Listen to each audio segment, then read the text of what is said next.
everybody, my name is Pavleen Gujral and I welcome you all to the Chat Trap. Today my guest is architect Amy Vora from Studio AV 4th Dimension in Mumbai. So let's talk to her about the how of things and the why of things. Hi Amy, how are you doing? Hi Pavleen, very well, thank you so much. Let's start off the interview with a very pertinent question. Your journey as an architect, how did you start? What are the challenges you faced and how's it been? I think it's been a fabulous journey. It started back in 1999. The first 5 years were primarily only pure architecture, and gradually it became inclusive of interior design in the next 5 years. I mean, collectively, I can say that the first decade was dedicated from being a beginner to being a very vital part of other design practices within India and overseas both. It's been a very experiential journey for me, gradually grown, evolved, right?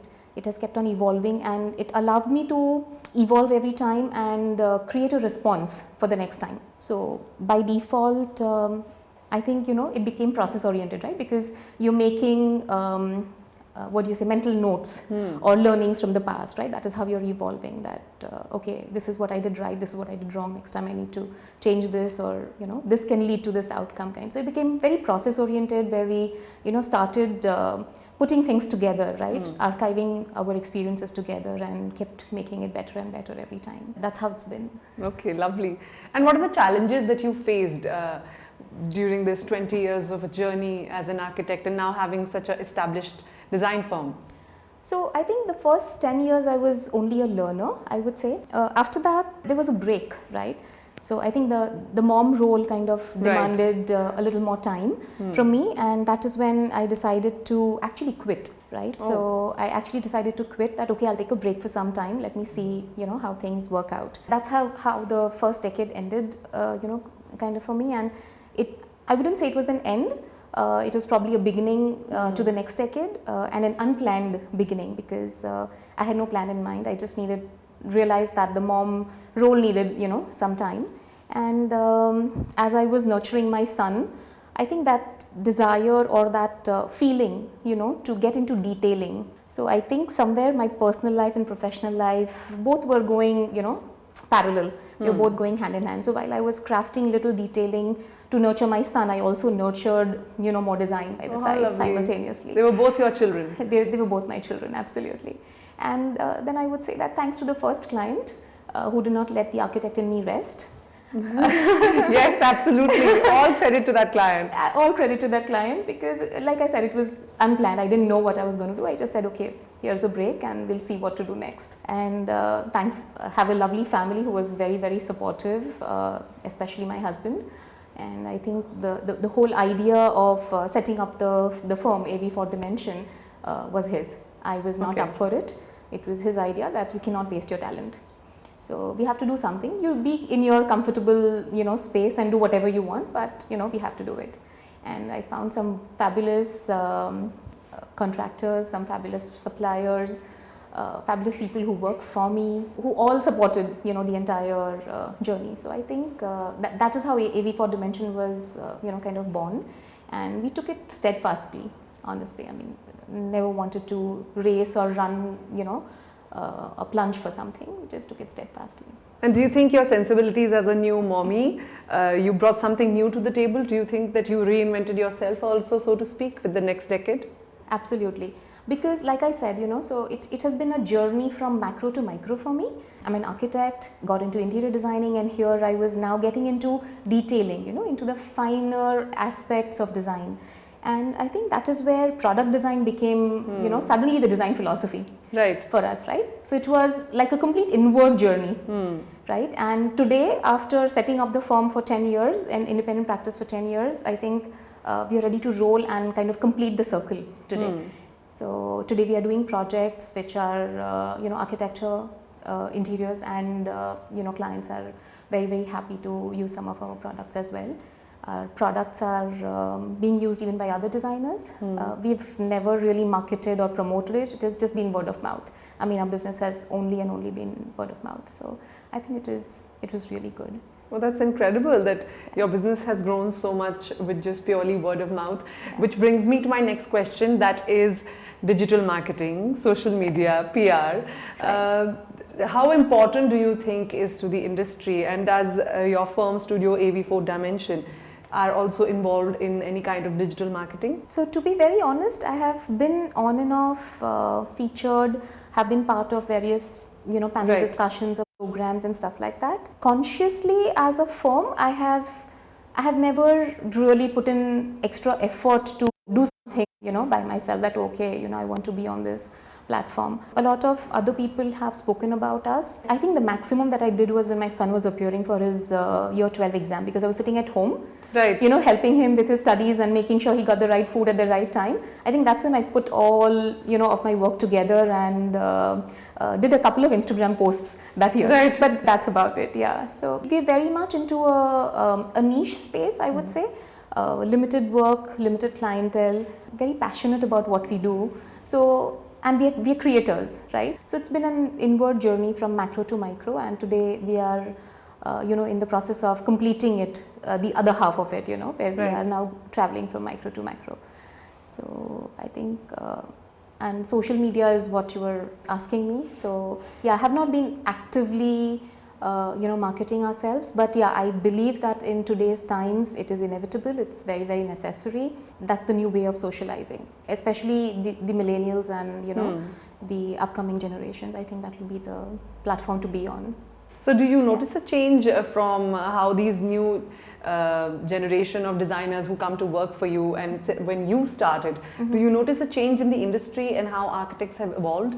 Quite a bit. I would think that as a profession, there has been a huge shift, right? So I think the globalization, the economic growth, can partially be, we can attribute that change partially to that. The not so good thing about it is that from being responsible, design was meant to be responsible, because around what you create is where life thrives. Of right? course. That's such a lovely way of looking at it. Right. So architecture was meant to be completely responsible, but from being responsible, I think a slight shift towards being responsive happened over there.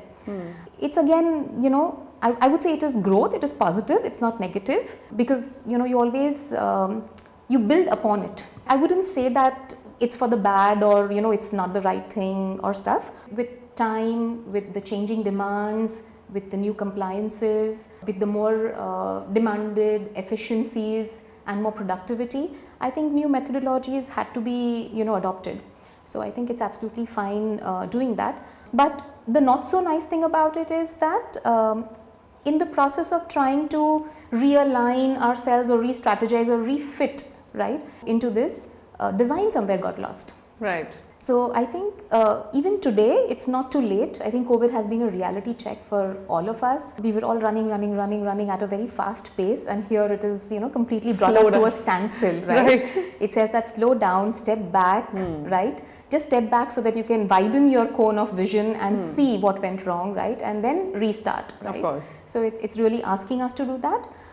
But responsibility and responsiveness both come out of the word responses. So I think that's a good thing, that even today, if we put in conscious effort and we continue to do the right thing at the right time and the right way, most importantly, we can reverse this. So there's still time. There's still time. Yeah. I think this is the wake-up call that nature has given us, and it would be foolish to not grab it. Absolutely. I think we have to look at the silver lining of what happened last year and just move ahead with it. Right. Like you spoke about responsible architecture. So I wanted to ask you, Amy, that sustainability as a concept, has it emerged and become stronger over the years, and how do you imbibe it in your work? So I think practices have all grown to be more sustainable and handmade. It's cyclic, right? It's completely cyclical. So back in the good old days, everything was in situ. We were doing everything at site. Then we went to a time where everything was prefab. In terms of interiors, everything was handmade. And then we started taking aid of tools. Then we started taking aid of machinery. But I think what's important, over here is that every project and the scale of the project and the various challenges, right? Every project comes with its own set of challenges, right? So I think someone needs to be able to analyze that, right? And I think the one fits all concept should not be applied. Right. We need to curate it every time, right? Rethink the strategy and put the right pieces on the table, put the right blocks on the table to have the right flow. So I think that is very, very necessary. Of course, I mean, the damage that we've done to the environment today, and there's so much going on in the world, people are talking about it, and it's a serious matter. If we have to, save the earth for our upcoming generations, we got to be conscious. We have to drive the change. So being sustainable, adopting conscious design, I think, is inevitable today. We will have to do it. However, sustainability is a very loosely used word. Everybody I've spoken to says that it's not just about this word. There's so much more. There is so much more that goes into it, right? I feel that India as a country was always sustainable. I agree completely. Was always sustainable. Even our nobility, right, was sustainable, and even the poor of the country were sustainable in their own way, right? So sometimes I feel that maybe what we were doing was right. Right. Maybe what we adopt from the other worlds, the Western worlds, or what globalization should gift us, right, is the knowledge of how to apply that to our context and not blindly just copy paste. Agreed. So I think if we got the best of both worlds over here, we are good to go. Absolutely. I feel like the traditional doodhwalas of our country, that was a sustainable practice of delivering goods.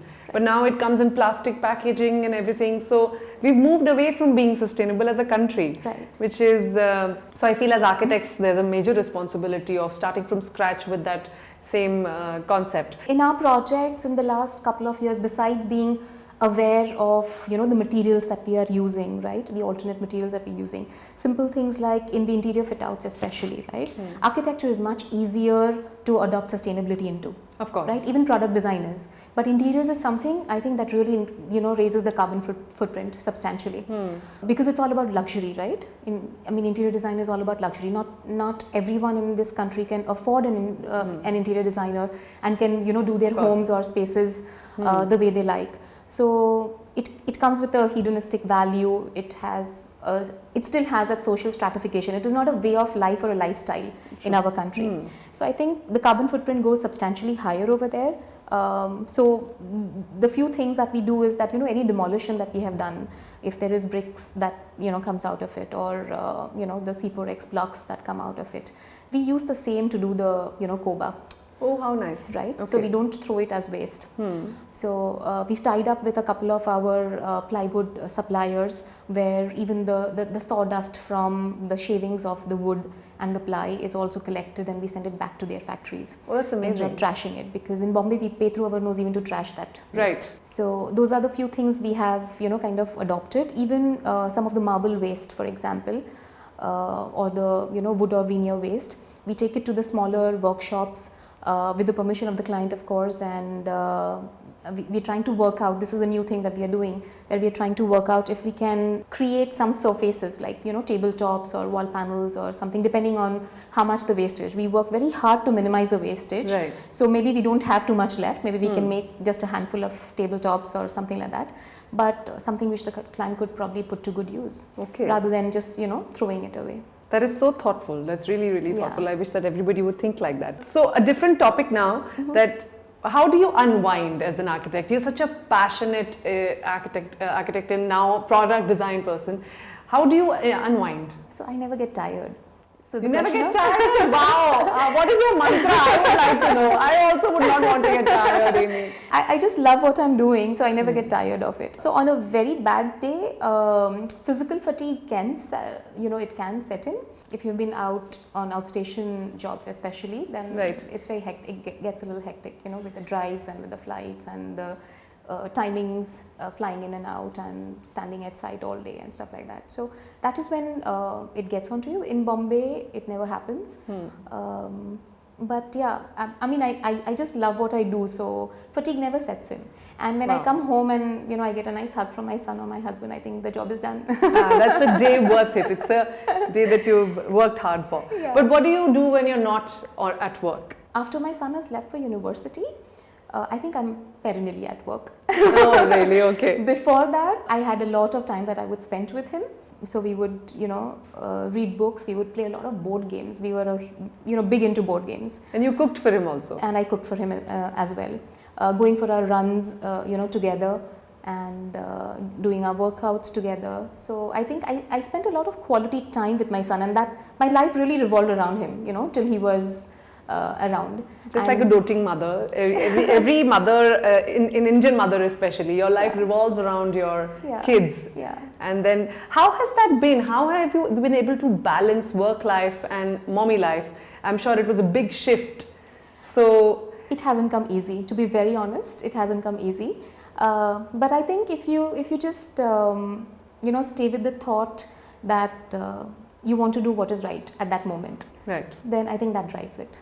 That is what drives it. Okay. So there have been cases where I've always followed my inner calling. I think even as a parent, I have done things a lot differently than what my mom did for me. I inspire a lot from my mom, a lot from her, because I think she's been a wonderful mom. I inspire a lot from her, but obviously this generation was different. Dealing with a lot of young architects in the office helped me understand my son better. Oh, really? And vice versa too. Of course. Dealing with him helped me understand where they came from also. So I think there was a beautiful exchange of thoughts and ideas happening over there. So I did do things differently with him, and I think I'm happy with where I am today. No regrets. That's great. So if you had to give an advice to these young architects who work with you, or maybe the students, architecture students out there, what is the one thing that you would tell them to do, and one thing you would tell them not to do in order to have a successful practice? The only mantra in design, because design is so holistic, right? I think design comes from a very different space, you have to be with it. To be creative, right? So it comes only at the cost of peace. True. So peacefulness is something that I would really, really advise. I don't think we want to, I always tell everyone in my studio that keep your needs low. That's very wise. Keep your needs low, right? Have everything. I'm not saying that you want the best, you want the iPhone, all right? But then, with the iPhone, there are certain, anything that you want to achieve in life will always come at a sacrifice. Of course. Even luxury comes at a cost of sacrifice. True. There's nothing that comes without sacrifice. So we should be willing to sacrifice something to gain something. So long as we're able to do that, I think we're in a good space. That's lovely. And you have won so many awards for your work, especially the A Design Award that you won 6 times in Italy. Right. How are you able to reinvent yourself? And if you could also tell me, out of those 6 awards, what has been the most special for you? So I think as a design firm, as we kept widening, our horizons, like I said, the macro to micro journey, we kept doing different things at all points of time. To us, it was, while I say it is different, it was very logical, it was very progressive in nature. And I think that is what seeked recognition. That is what A Design saw in the work that we did. And I think that was the very reason why we continuously, kind of kept winning with them. So far as reinventing myself, I think it was a mind-blowing experience, being there on that platform with designers from all across the world and understanding how people and other countries did things differently, right? I think they, as markets, they were way more mature than us. They could absorb a lot more design sensibility, a lot more seamlessness in the design flow or the lifestyles. They are appreciative of aesthetic, right? And not only focused on functionality, which when it comes to our country, a lot of times we take away from the aesthetic in the process of trying to, make it functional.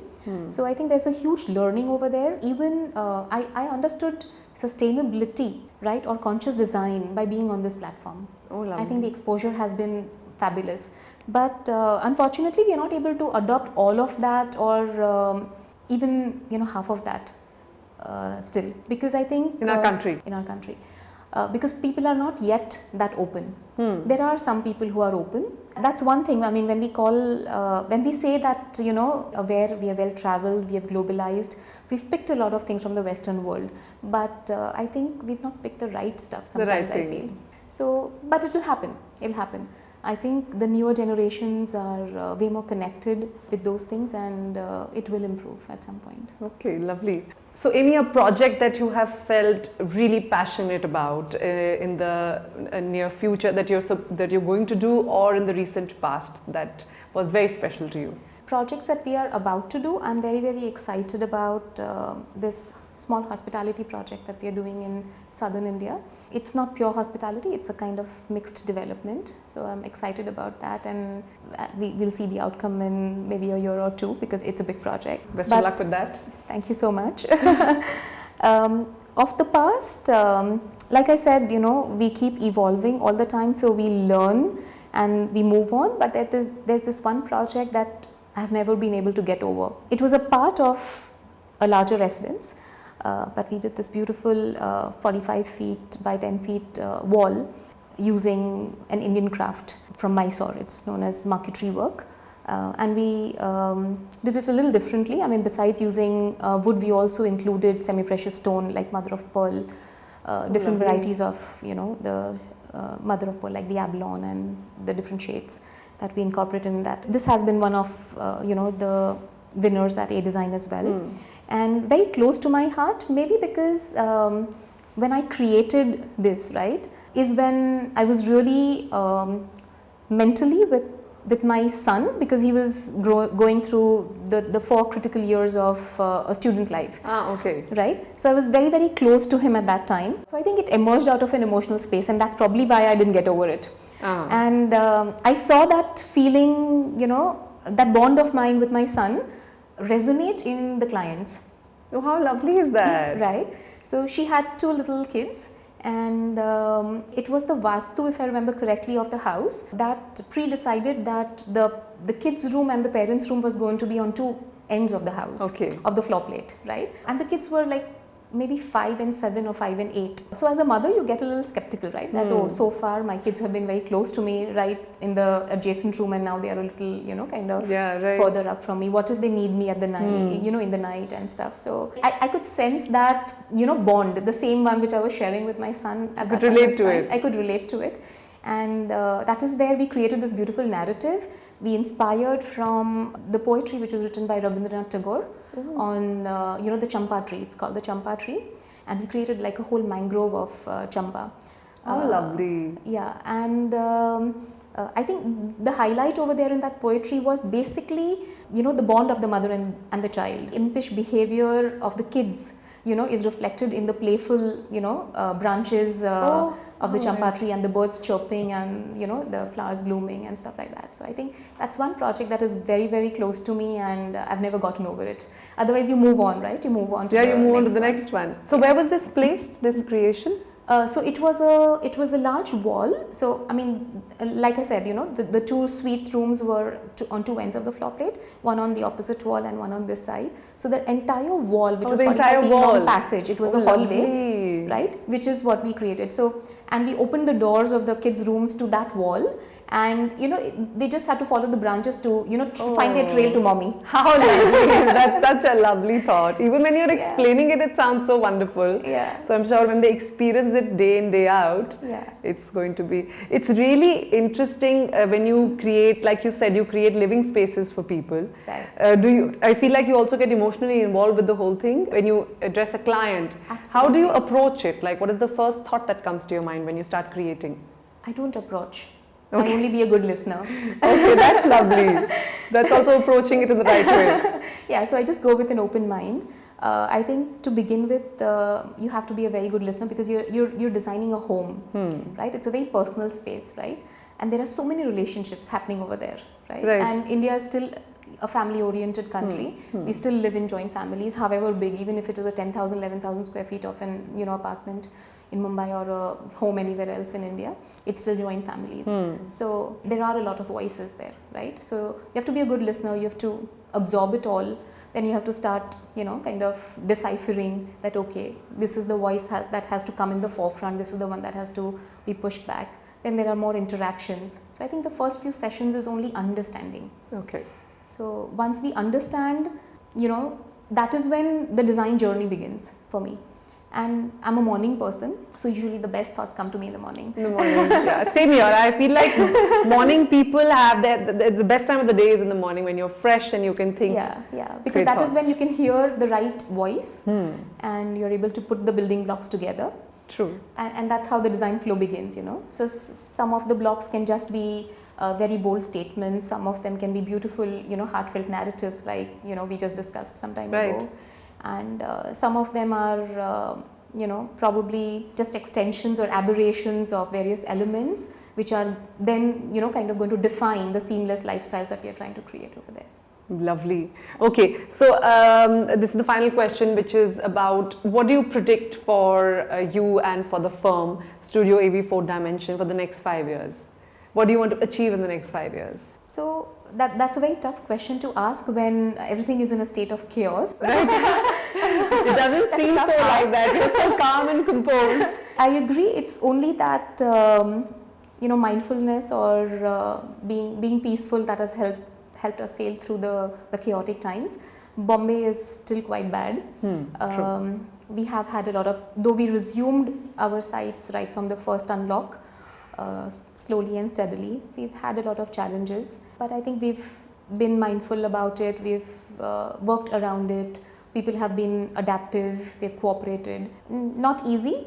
I wouldn't say we have been 100% successful. I don't think anybody can claim that. And we still don't know the future at the moment. We still don't know whether work from home is going to continue and for how long. We don't know whether things are ever going to be, you know, if there is going to be a new normal.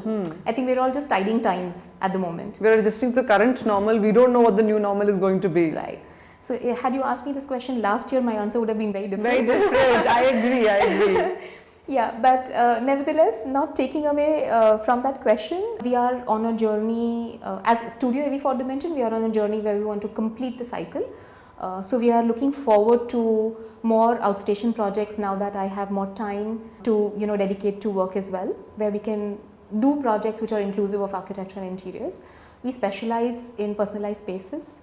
So that will always continue to remain our forte because we really enjoy doing that and we can really bring value to that. As the country or as a design practice in general, I think COVID has asked us to do a reality check. Right. As things have started becoming normal, there are people who have become conscious.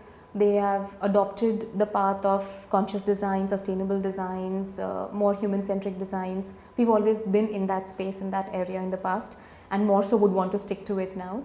But unfortunately, there are a few who just behave or believe that life is the same and nothing has changed. So I think it'll be a mixed bag. We are a very large country, and it's impossible that everyone will respond in the same way. Of course. So it'll be a mixed bag. I think people who will have takeaways will have takeaways, and they will adapt to the new times, and who will not, Yeah. Well, let's hope for the best. Absolutely. And the best for everyone. Absolutely. Thank you so much, Amy. It was such a lovely conversation with you and such a heartfelt conversation. I feel I can always relate to mothers so much more, and with a female architect, it's a completely different perspective. Absolutely. So I think we bring that to the table. Absolutely. Right? And how appropriate to have it on Women's Day. True. What a coincidence. What a coincidence. Okay, so but before we let you go, we have a very interesting ending to this conversation, which is a very rapid fire round. Okay. I told you I'm a slow person, right? No, but you're very prompt with the answers and to the point, to the T. So I believe you're going to do very well. Okay. Okay, so are you ready? Absolutely. Okay, here we go. So, the first question, you know what a rapid fire is, so I'm going to give you 2 choices and you just pick yours. Sure. Okay. Minimalistic or eccentric? Minimalistic. Contemporary or classic? Contemporary. Striking facade or striking interiors? Both. Work from home or go to office? Combination. Combination, that's a new one. I haven't heard anybody say that before. You know why? Why? Because I think it's so much more peaceful to work from home when you want to create. And when you have to drive the creation, it's better to be in office. That's smart. That's quite smart. So both, a bit of both. Okay, bright lights or low lights? Low lights. Favorite material to work with? Glass. Indoor design or outdoor design? Both. Product design or architectural design? Both again. On a date night, popcorn and movie at home or a romantic dinner outside? Popcorn and movie at home. Okay. Is your husband going to answer differently? I don't think so. No. So you're the boss, okay? You're saying popcorn and movie at home. Yeah. Okay. A family holiday to the mountain or to the beach? Mountain. A romantic holiday to the mountain or the beach? Still mountain. Still mountains, okay. You're a mountain girl. All right. Any particular work of architecture in your own city that you really like or you would like to reinvent?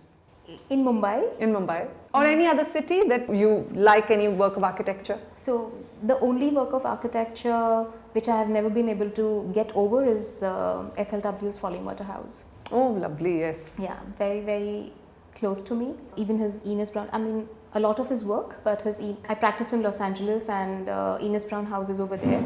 So really, really kind of studied it in great detail, depth. So that's one which is very, very close to my heart. I inspire a lot from it. It's very sustainable. He created the blocks over there back in those days. Oh, wow, okay. Very inspiring. I would not want to alter anything over there, whatever the critics say about it, but I think I really love it. Okay. Thank you so much, Amy. That was the end of the rapid fire, and thank you so much for being here and gracing us with your presence. And I hope you had a good time. Lovely. I had a great time. Thank you so much. Thank you to the entire crew. Thank you. Thank you and so everyone who organized this and made this happen. Thank you much. It was so our much. pleasure. Thank you. I would now like to call upon Mr. Ramesh Bhandari, Director, A-Class Marble, to kindly get a memento signed by our guest, Miss Amy Vora from Studio AV 4th Dimension in Mumbai.